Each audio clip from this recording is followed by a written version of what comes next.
father was a killer. Your father was a hero. His father ruined my life. I walked in, my father screaming that he did it on purpose.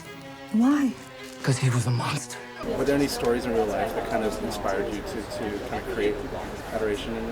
Well, Adoration is based on certainly stories within my own life and moments that have haunted me. And then there's an intersection with this real life story of that I always remembered, which was this Jordanian man who put his Irish girlfriend, who was pregnant with his child, onto an El Al flight. And unbeknownst to her, she had a bomb in her handbag. And it was, to me, when this occurred, it was the ultimate expression of like some either, I mean, how could someone do something that extreme? How, you know, it was the ultimate expression of of evil in a way. So what happens is that a boy hears this story and takes his own father, who has been demonized within the family, and projects him into this news figure, and then says that he is that child. So it's very it's molding something which is both personal with something which is external to me in a film which is, I think, very idiosyncratic and very much my own, you know. The film also, it almost comes out to be a mystery of sorts, because it is a murder mystery. The film is a murder mystery in a way. Is that what you're calling it? I mean, no, but I mean, someone was calling it a thriller, and I was saying it's more like a murder mystery. But I mean, it's not a conventional murder mystery. But he is going on an investigation, and he's trying to unravel, you know.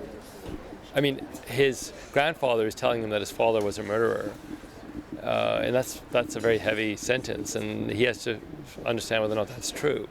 And yet he doesn't really have access to that information, so he has to imagine it. Working with this cast this time around, what was it like to, because Scott is a new person that you're collaborating with, and I mean, what was it like getting this cast together, and what were the kind of criteria that you're looking for when you wanted to find these people?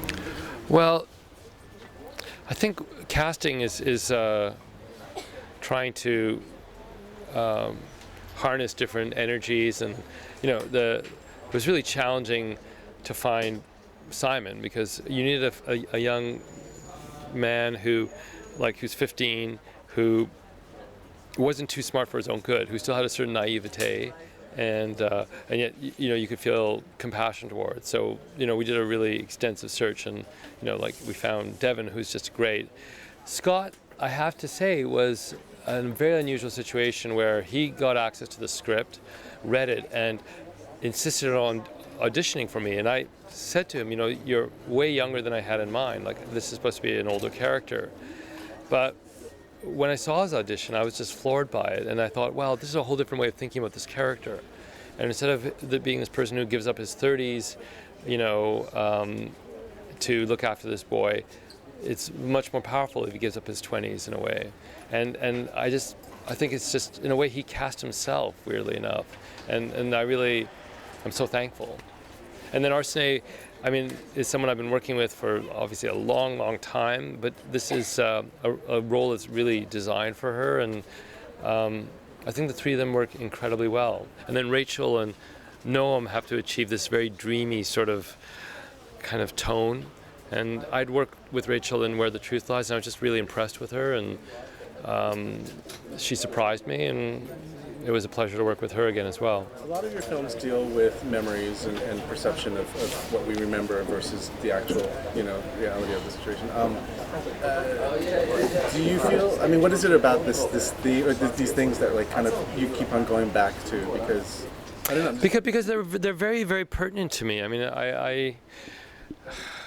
they're at the essence of why I became obsessed with drama when I was of Simon's age. I mean, like, ultimately this is also really personal, because it's about a kid who discovers drama at school, and that's exactly what happened to me. I mean, I was his age when I you know, a teacher inspired me to start writing plays, and it just became such an obsessive activity, and I became really excited about the possibility of organizing a world where I felt very often I was in a world that I couldn't organize. And maybe this film is a little bit of a fantasy of what might have happened to me if the internet was around at that time too, you know, because I'm not sure, you know, I mean, his formation begins like mine with a teacher in an auditorium talking about high school drama, but it quickly transmogrifies into something else.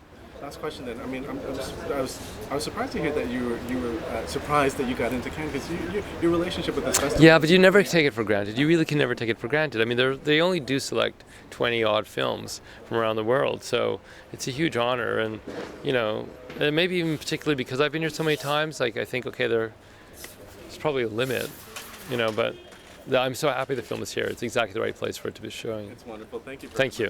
Your father planted a bomb on your mother? Sort of. You live with your uncle. Does he know about this project?